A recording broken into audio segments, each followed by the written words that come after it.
बिस्मिल्लाहिर्रहमानिर्रहीम আউযুবিল্লাহি মিনাশ শাইতানির রাজিম বিসমিল্লাহির রহমানির রহিম। আগ্রাবাদ বালিকা বিদ্যালয় কর্তৃক আয়োজিত আজকের এই অনলাইন ক্লাসে প্রিয় শিক্ষার্থীরা তোমাদেরকে শুভেচ্ছা জানাচ্ছি। তোমাদের প্রতি আন্তরিক দোয়া ও সাধুবাদ রইল। যাক যেটা হোক, আমি ক্লাসে তোমাদের ক্লাসের বয়সের উপর একটা ক্লাস নিয়েছিলাম। এর প্রস্তুতিতে এর পরবর্তী ক্লাসে আমি আজকে একইভাবে বয়সের উপর অবশিষ্ট যে অংশগুলো আছে ওগুলো নিয়ে আলোচনা করব। আচ্ছা আসি, আমরা গত ক্লাসের মধ্যে তোমাদেরকে চার্টটা আমি সম্পূর্ণভাবে দেওয়া হয় নাই, দিতে পারি নাই। তো আজকে চেষ্টা করি যতটুকু পারি আমরা চার্টটা দিয়ে বয়স যতটুকু পারি কি কভার দিতে চেষ্টা করব। আচ্ছা, আমি গত ক্লাসে তোমাদেরকে বারবার আমি একটা কথা বলি, একটিকে বেসিক করতে হলে আমাকে তিনটা বিষয় বুঝতে হবে। সাবজেক্ট বুঝতে হবে, ভার্ব বুঝতে হবে, অবজেক্ট বুঝতে হবে। ঠিক আছে, এটা মাথায় করে রাখতে হবে। আচ্ছা, গত ক্লাস আরেকটা বিষয় তোমাকে টেন্সটা বুঝতে হবে, সেন্সটা বুঝতে হবে। এটা কোন টেন্স বোঝাচ্ছে? প্রেজেন্ট ইনডিফিনিট টেন্স বোঝাচ্ছে। তোমরা ভার্বের প্রেজেন্ট ফর্ম আছে, এটা কোন tense? Present indefinite tense. She did এটা কোন টেন্স? First indefinite tense. তারপরে he is writing a letter, এটা কোন টেন্স?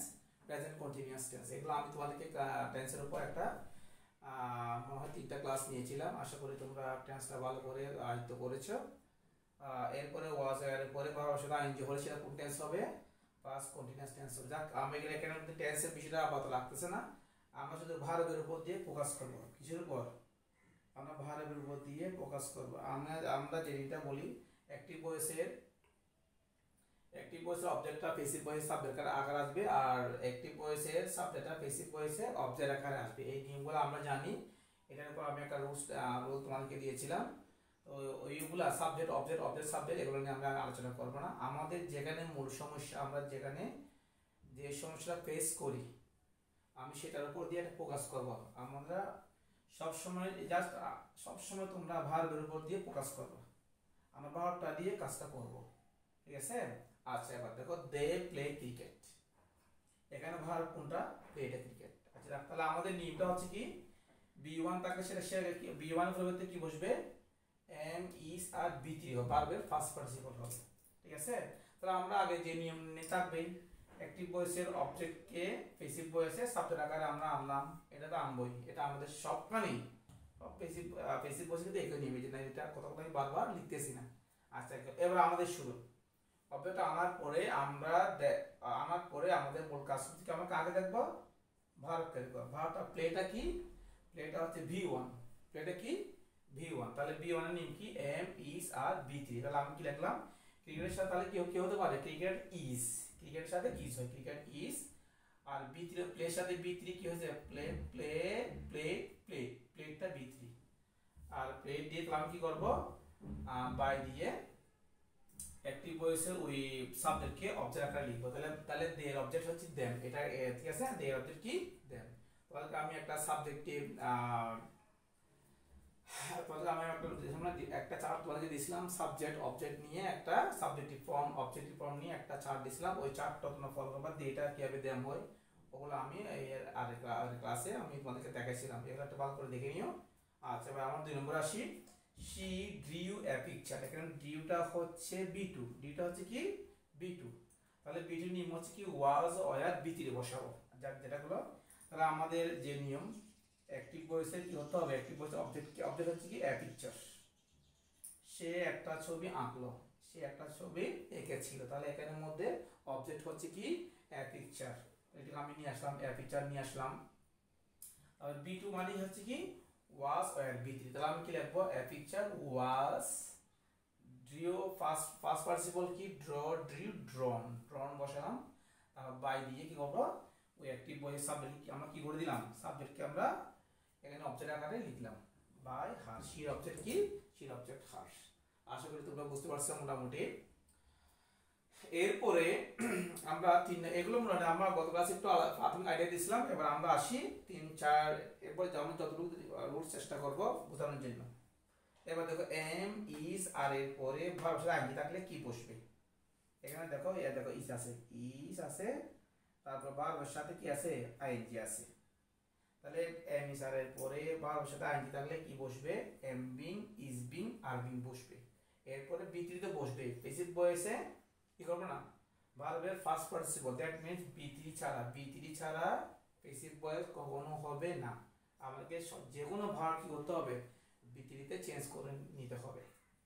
তাহলে এম স্যারের পরে যদি ভার্বটা আইএনজি হয় তাহলে আমি কি বসাবো? Am being, is being, are being বসাবো। তাহলে আমরা আগে নিয়মে যেটা আসি, অবজেক্টটা নিয়ে আসলাম, অবজেক্ট এলাইটারটা নিয়ে আসলাম, এলাইটার তাহলে কি আসবে? এম ইজ আছে না, এলাইটারের সাথে কি হবে? ইজ বিং, কি হবে? Is being. আর বি3 হচ্ছে কি রিটার্ন, রাইট ফ্রুট রিটার্ন, আর বাই দিয়ে কি করব? By him, by him. কি অবজেক্ট কি? হিম হবে। আচ্ছা, বুঝা গেছে। এরপর আমরা আসি ওয়াজ, এর পরে ভার্বটা আইএনজি হলে এদের কি হবে? ওয়াজ বিং, ওয়্যার বিং, বি3 বসবে। ঠিক আছে, এটা প্রায় সেম নিয়ম। তাহলে আমরা আসি, রিনা ওয়াজ মেকিং এ বাস্কেট, তাহলে এখানে ওয়াজ এর পরে ভার্বের সাথে আইএনজি আসছে, রিনা ওয়াজ মেকিং, তাহলে এম ইজ আর ওয়াজ এর পরে যদি ভার্বের সাথে যদি আইএনজি হয় তাহলে সেখানে আমি কি বসাবো? ওয়াজ বিং, ওয়্যার বিং, বি3 বসাবো। তাহলে আমরা আমাদের যে নিয়ম আসি, বাস্কেটটা আমরা অবজেক্টটা আগে নিয়ে আসলাম, এরপরে কি লিখবো? ওয়াজ বিং, কি আসবে? বাস্কেট ওয়াজ বিং, মেক এর ফার্স্ট পার্টিসিপল মানে বি3 হচ্ছে মেড, তাহলে মেড বাই রিনা। রিনা কেন চেঞ্জ হচ্ছে না? কারণ রিনা হচ্ছে নাউন, যেটা বারোকে সাবজেক্টিভ ফর্ম, অবজেক্টিভ ফর্ম যেগুলো আছে ওগুলোকে সব প্রনাউনগুলো চেঞ্জ হবে, কিন্তু প্রনাউন সবগুলো চেঞ্জ হয় না, দুই একটাও নয় ব্যতিক্রম আছে, ইট আছে ব্যতিক্রম। তারপরে নাউনের ক্ষেত্রে সাবজেক্ট অবজেক্ট এগুলা সেম থাকে, এটা একটু মাথায় রাখতে হবে। যাক, আমি 4টা নিয়ম দিছি, আমরা ইনশাআল্লাহ আরো নিয়ম এখন দিব।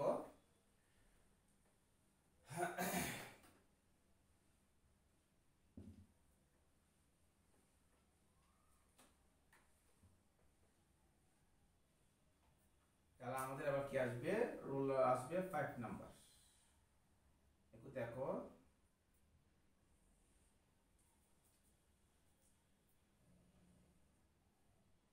shall be অথবা will be plus B1 plus ING থাকলে আমরা প্যাসিভ ভয়েসে কি লিখতে হবে? তাও আমরা shall be লিখে দিব, shall be, will be plus being plus B3, তাহলে shall be will be এর পরে যদি ভার্বটা আইএনজি হয়, এটা অ্যাকচুয়ালি মিসাল আইএনজি ভার্বটা আইএনজি হলে am being, is being, are being, was এর পর ভার্বটা আইএনজি হলে was being, were being। একইভাবে shall be will be এর পরে যদি ভার্বটা আইএনজি হয় তাও shall be will be লিখে আমরা বিংটা বসাই। বিংটা কেন আমরা বিশেষ আইএনজি যুক্ত ভার্ব থাকলে কি করব? তাহলে আমরা কি আনবো? বিং ওয়ার্ডটা নিয়ে আসবো। আমরা একটা উদাহরণ তোমাদেরকে দিচ্ছি, I will be reading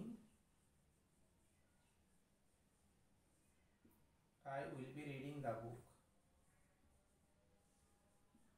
I will be reading the book। তাহলে এটা প্যাসিভে আমরা কি করব? হ্যাঁ, প্যাসিভে তাহলে কি বসাবো? আমাদের অবজেক্টটা নিয়ে আসি, তাহলে দা বুকটা নিয়ে আসি, দা বুক আমরা নিয়ে আসলাম। এরপর আমরা কি লিখবো? shall be will be, তাহলে কি লিখবো? shall be will be being লিখবো। তাহলে আমরা কি দা বুকের সাথে will be হবে, দা বুক will be being।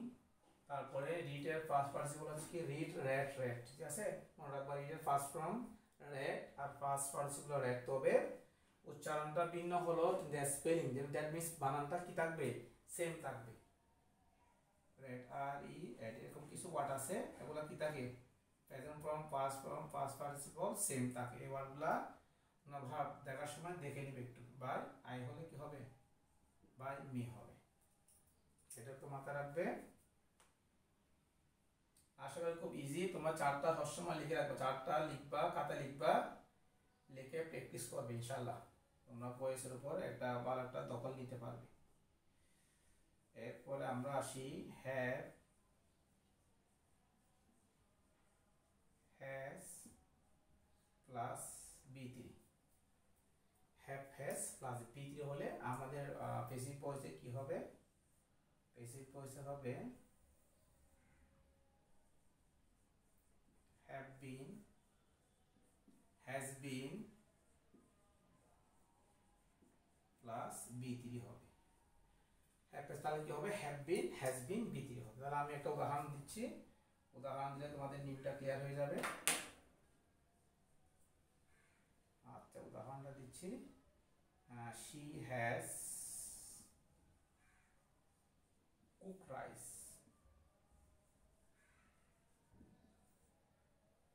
সে ভাত রান্না করেছে। তাহলে এখানে আমরা অবজেক্ট যেটা নিয়ে আসি, শব্দটা আমরা সবাই চিনি মোটামুটি। রাইস নিয়ে আসলাম, রাইস। হ্যাভ আসলে কি হবে? হ্যাভ বিন, হ্যাজ বিন হবে। তাহলে কি হবে? রাইস কি হবে? Rice has been cooked, cooked by she হলে কি হবে? শি হলে আর হবে। এটা তুমি মাথায় রাখবা। আচ্ছা, বাকি আর দেখি, আমরা আজকে দেখি যতটুকু পারি চেষ্টা করবো।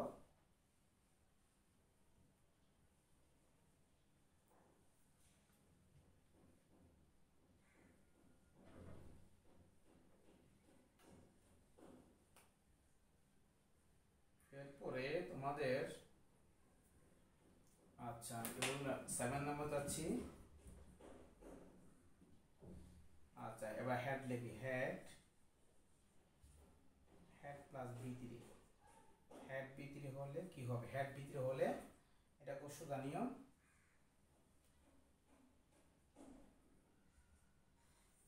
এভাবে had been, had been. Had হলে কি হবে? হ্যাড বিন প্লাস বি3 হবে। সরি, হ্যাড বি3 ঠিক আছে। তাহলে উদাহরণ দিচ্ছি, হ্যাড দিয়ে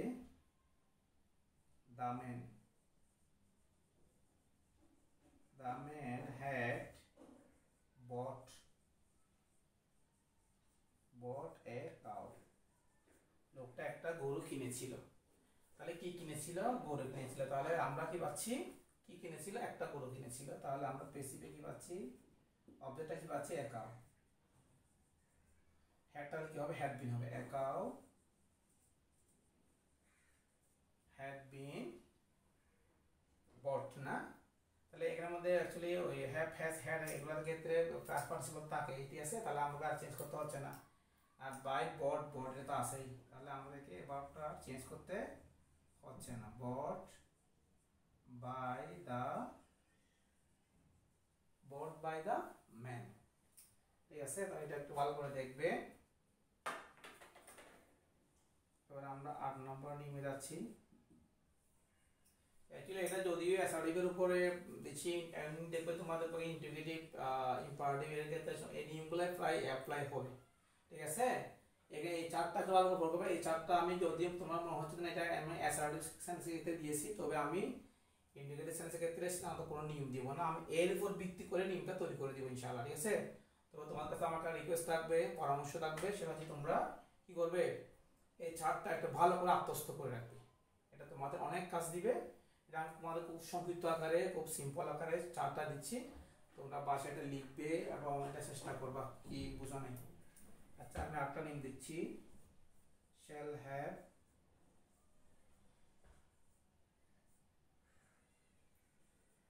will have plus b3।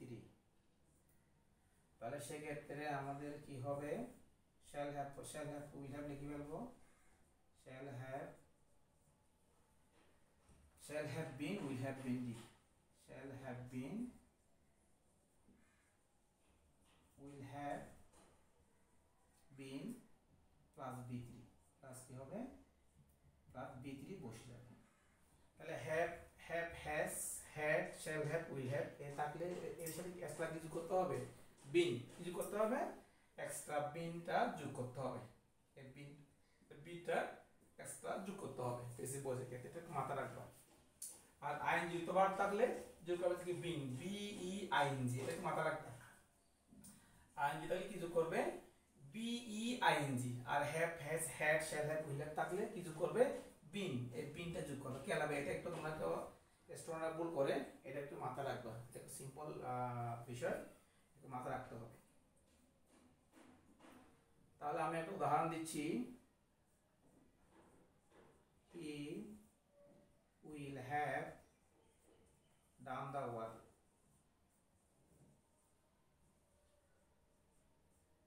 he will have done the, সে কাজটা কি, সে কাজটা করেই থাকবে। তাহলে এটার আমরা পেসিভে কি হবে, অবজেক্টটা নিয়ে আসি যথারীতি, দা ওয়ার্ক অবজেক্ট নিয়ে আসি, দা ওয়ার্ক, হ্যাঁ কি আসবে, will have been, will have আছে না, তাহলে কি বসে দিব, উইল হ্যাভ বিন, 5% তো আছে, টু ডি ডান, ডান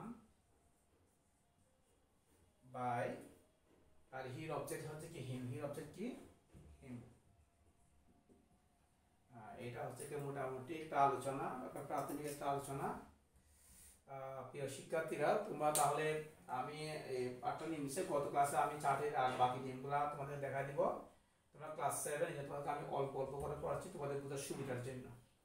আশা করি তোমরা এই চার্টটা ফলো করবে, খাতায় লিখবে, লিখে চেষ্টা করবে, না বুঝলে ভিডিওটা বারবার দেখবে তোমাদের বোঝার সুবিধার জন্য। আজকে তোমরা এত থাক, ইনশাআল্লাহ আগামী সপ্তাহে বয়সের বাকি নিয়মগুলোর বাকি চার্টটা নিয়ে আমি তোমাদের সামনে হাজির হব। তাহলে যাক, আজকে তাহলে এই পর্যন্ত থাক তোমাদের। ওকে, আল্লাহ হাফেজ, আসসালামু আলাইকুম।